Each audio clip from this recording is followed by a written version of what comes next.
All right, we're gonna go ahead and get started. Can everyone hear us? Can everyone hear me?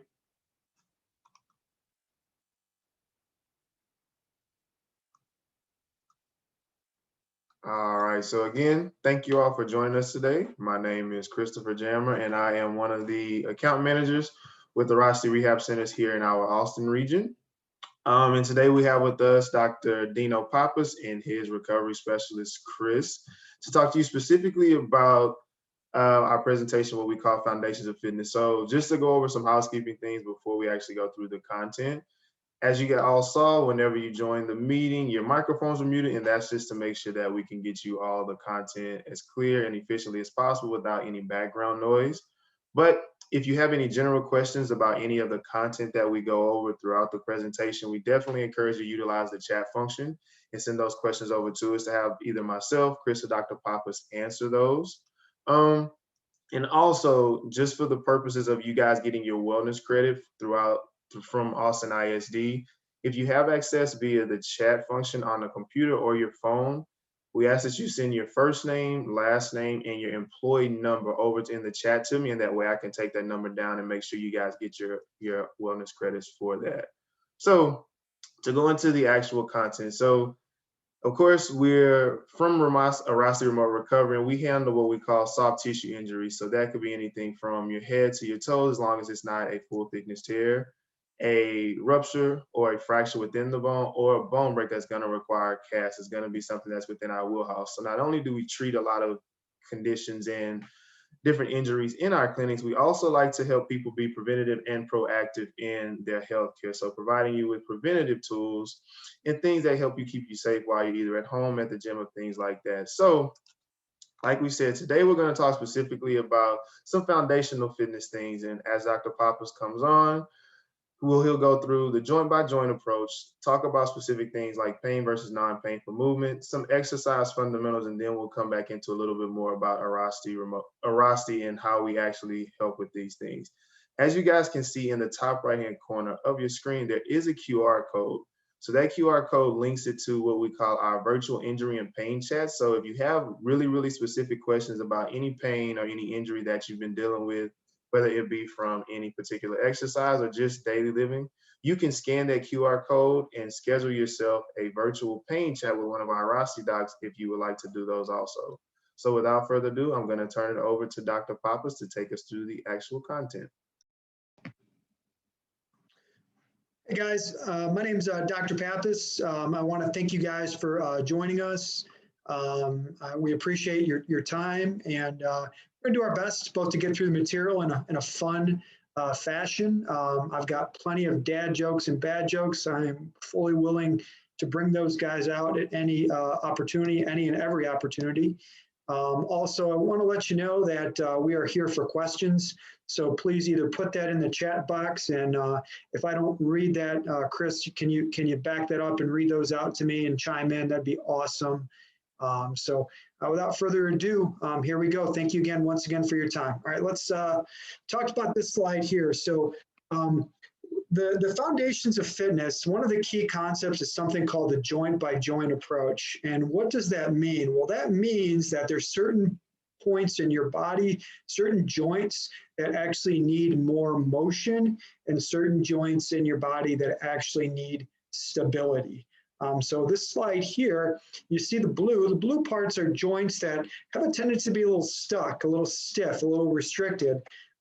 Excuse me, those are joints that have a tendency to be stuck, stiff, and restricted versus other joints that actually need motion and mobility.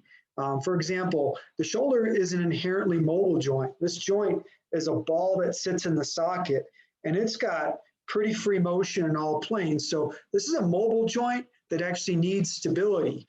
This is a stable joint, the elbow, that actually needs mobility. So knowing where different areas of your body, how they're designed, and what the dysfunction is important. And that's kind of what the presentation is based on, the perfect hybrid of mobility, stability, joints that are stable that need to be mobilized, joints that are mobile that need to be stabilized. All movement should be pain-free. We're going to go over some simple motions. If you have pain with any of these movements, if you're trying it at home or you try it a little bit later on, that's when you should reach out to a professional like ourselves at Airrosti, or your primary care physician, or a good physical therapist, to basically screen and evaluate why something is painful, so you can put the initial steps in place to take care and manage that. So we're going to use our model. Our model's name is Chris. Chris is a great name. If you're naming your child, Chris is kind of the way to go, because we've got Chris Jammer in the background and Chris Norris back through here. I'm going to flip this guy around here so I get a better camera angle. 1 second while I kind of pop up the view here. Let's see here. There we go. All right. So what we want to do, I don't know if you guys can see here, we've got Chris up on top of the table. And what we're going to do is we're going to have Chris on his elbows and his hands. Now this is a plank, a modified plank position. This plank position that we see here puts a little bit of force through the elbows into the shoulder. This also puts a little bit of stress through his anterior core. So Chris is getting shoulder training. He's getting training of his anterior core. He's getting training of his glutes to hold and support his hips. If Chris were to do this the wrong way, an inadvertent type of way, what we would actually see is we'd actually see him tenton up. This is putting a little bit more stress through his spine in this position here. We could also see him arch in this position. If he does that, that's going to stress his spine and also stress his neck. So this plank position is something that we can use as both an assessment of stability, stability of the shoulders, stability of the hips, stability of the core, but also we can utilize this for mobility as well. Can he get into that position and hold it and maintain it? So guess this forearm plank becomes a core stability. It also becomes a really good assessment of a lot of different things, from the neck all the way down to the foot and to the toes. All right, so let's progress that slide if we can, Chris. A side plank. So we're going to put him in a side position. We're going to have him face towards the camera. Hope you guys can see that. I'm going to try to angle that camera appropriately. And what we want is we want him to push himself up. He's got elbow underneath the shoulders. This is creating some stability. He's also challenging stability here. This is the lateral portion of his body, this area right through here. He's also challenging from the knees down to the feet as that holds him on up. One little tidbit and form point, if we can tuck him out just slightly back. Yeah, so we can stabilize and have everything nicely aligned. So stability of the shoulders, stability of the torso, stability of the hips. Let's have him relax for a second. I mean, I guess we could do cruel and unusual punishment and have him hold that for about 10 minutes, but let's give him a little bit of break and let's show you what types of compensations can occur with the simple side.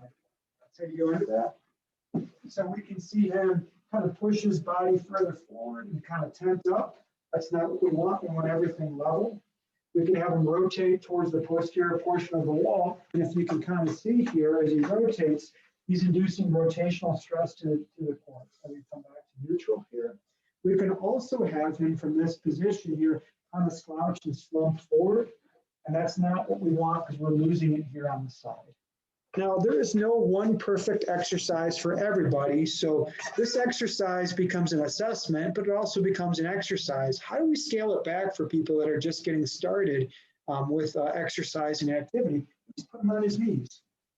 And from this position here, it's the same exercise. He's getting stability across this plane, this position right through here, going all the way through to the hips. Okay. So let's go ahead and progress that to the next slide, Chris. All right, push up. We're going to have Chris on top of that table. Just back this guy up just a little bit if we can. Hey, Dr. Pappas, can you tilt your screen down a little bit? Yeah, and I'm having trouble getting the camera mode up slightly, so I'm going to play around with this here for 1 second. For some reason, it's not showing us. There we go. Perfect.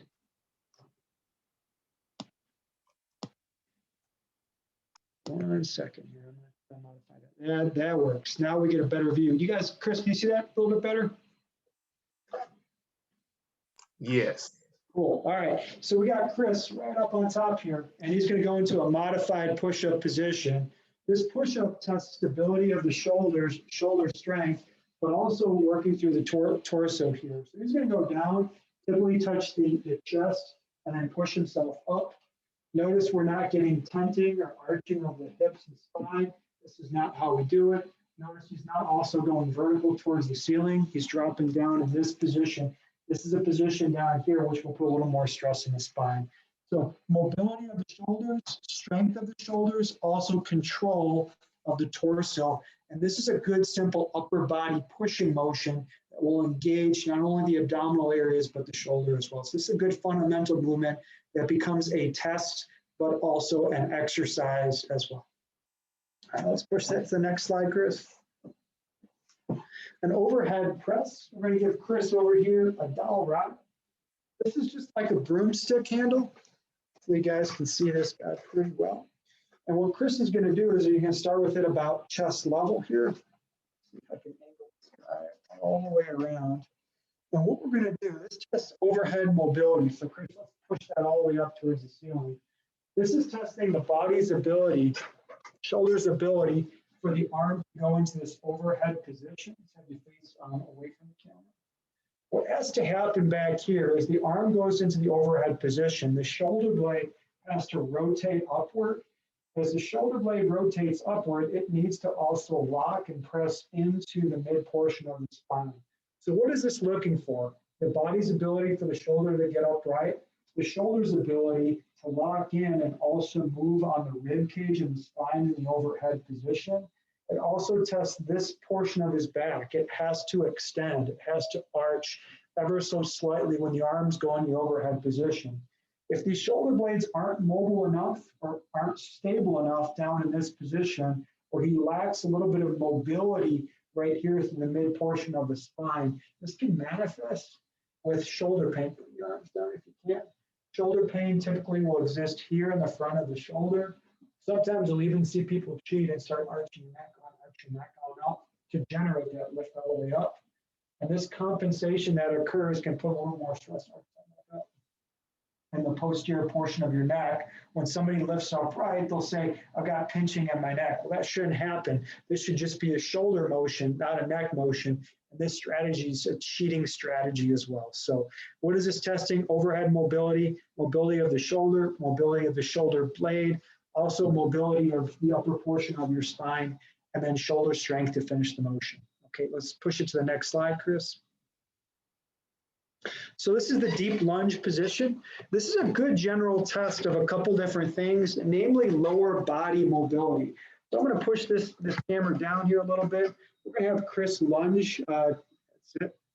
Go ahead and lunge that down. And what is this testing? What are we looking for? We're looking for the ability of the hip to sink both on this side and on the opposite side, his posterior hip. We're looking at the ankle. Is he able to get the shin over the ankle joint here successfully without the heel rising up? Go ahead and rise the heel. This is one of the compensations if you don't have enough motion here. We're also looking, besides this, can he maintain a relatively vertical torso? Let's raise this guy up here. A vertical torso in this position. Compensations in cheating will involve rocking forward. This will put a lot of stress on the spine. Arching back, again, a lot of stress on the spine. The heel rising here in the front. Go ahead and come on up here. Now, cool and unusual, I'm going to have him hold that for about 2 or 3 minutes, but I think we kind of get the point here. Let's do an opposite, or actually come towards the camera here so we can get people a front view of that lunge. So all the way down, touch that knee to the ground, just kind of hold it there. So what are we checking for? We're checking for mobility of the hip on the front and on the posterior side. Can he sink down? Mobility of the ankle. Is he able to bend the ankle to the point where the knee and the ankle are vertical, not arched forward, but fairly vertical? Can he maintain a vertical and erect torso? It's a good general screen of lower body mobility. Also a little bit of anterior core stability to hold the torso erect and vertical without slouching, rounding forward, or without hyperextension. Okay. All right, Chris, let's push it forward to the next slide. The deep squat, this is a good one that screens general body mobility. It's not only an assessment, all of these are assessments, but they're also simple exercises that we give patients because How the heck are you going to get off the toilet seat, right? Squatting is one of the mechanisms. It's very functional. You don't need to squat with a ton of weights. Or how do you pick your kids up from the ground, right? So squatting is a functional activity that doesn't need to be done in a gym. It's a functional activity that you and I do over the course of our day to play with our kids, get off the toilet seat, get out of bed first thing in the morning, roll on over, squat, and then sit on up. So it's a good general just assessment that leads into an exercise. What's up, Chris? Feet shoulder width apart. Okay. And what we want to do is have them squat to about 90 degrees. So functional squats about 90 degrees. If you can make it there without pain, awesome. If you can't make it there and it is painful, that's probably something you want to get evaluated. Right? So what do we want to see? We don't want to see the knees too far over the toes. We had to draw a line. The knee is just behind the plane of the toe. So I'm drawing a line from the knee to the toe. We don't want to see it go too far. That'll put a lot of stress on the knees. We want to see his torso fairly vertical and upright. Let's give you a side view. So let's have you face towards the opposite way. If you're round forward. Yeah. So actually, let me face this way. Let's have you squat. Let's have you round your torso forward. As he does this position here, what he's doing is putting a lot more stress here in his lower back here. So let's get the torso upright a little bit more, shift your position. Less stress in his back. I feel less tension here in his lower back muscles. So this little important cue is a way that you can save your back from a little bit of increased stress by reducing the rounding forward. Again, you don't want the knee over the toe. Knee over the toe, put a little more stress to the knee joint. This is good. He's able to sink back, checking the mobility of his hip, checking the mobility of his ankle, checking the mobility of his spine and his anterior core so he's not rounding forward. So it's a simple assessment of mobility for the most part that can become a real simple, real easy exercise. It's a fundamental movement that we do every single day. Let's move into the next slide. So I'm going to put the brakes on here, and I'm going to turn it back to Chris Jammer here in a second. So I want to say thank you for your time. Those are some really simple, easy movements that we do over the course of the day, fundamental movements that translate well into the exercises that we give. These are also assessments that we utilize in our office to figure out why a functional movement is painful, uncomfortable, and why it's bringing you down in terms of the quality of your life. So again, thank you for your time. I'm going to turn it back over to Chris Jammer. He's going to handle it from here. Thanks, guys. All right. Thank you, Dr. Pappas and Chris, for that information that you gave to all of us. So like we said, again, if you have any questions about the content that Dr. Pappas and Chris went over throughout the presentation, for sure, shoot those over in the chat so we can get those answers for you at the end in the Q&A session.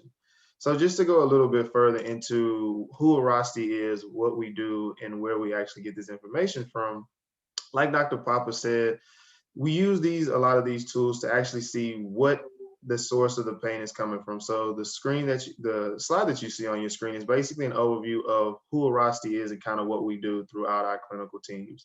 So as you can see at the bottom, a lot of our cases or a lot of our patients that come to Airrosti have either received imaging, maybe gone to a specialist, or even received prior physical therapy and chiropractic care. And we're just another tool that they use to come to get out of pain as fast as possible. So on average, we only have to see our patients about 3 to 4 visits to get you out of total pain resolution. And one thing we always pride ourselves on is that we make sure that no matter what, we always take care of our patients. So regardless if it's something that we can take care of, or if we need to get you to another practitioner, we're gonna make sure that the experience you have is really, really on point. So in today, Dr. Pappas talks specifically about a couple of rehab tools and maybe even some preventative things that you can do while doing the particular exercises with fitness. But a lot of the conditions that we see range from literally the head to the toes. It could be something acute in nature where it could be like a hamstring pull or an ankle sprain, or it could be something chronic in nature that you've been dealing with for months, years, or decades on end, maybe like headaches or like sciatic-like pain. Shin splints and plantar fasciitis is another really, really big one. So, and lastly, we are in a network benefit for all of Austin ISDs and the health plan members and their dependents. You don't need a referral to go to any of our offices to see any of our chiropractors on staff. Dr. Pappas' office is off of Northwest Hills and not one of our North Austin locations. Also, our clinics are currently open, making sure we adhere to the recommendations of the CDC to provide a safe environment for not only our treatment teams, but also our patients. But if you guys would like to get some more information, you can visit our website at airrosti.com or call the 800 number that you see on your screen. And just so you all know, all the information that was gone through in the presentation today will be sent in a follow-up email, and this session is being recorded. So if you guys would like to go back onto your wellness portal, I will be getting this recording over to your wellness coordinators to have that accessible for you guys. So we're going to give you back some of your time, but if nothing else, we thank you guys for coming and sharing with us today. And we hope you're able to come with us and share again. Thanks.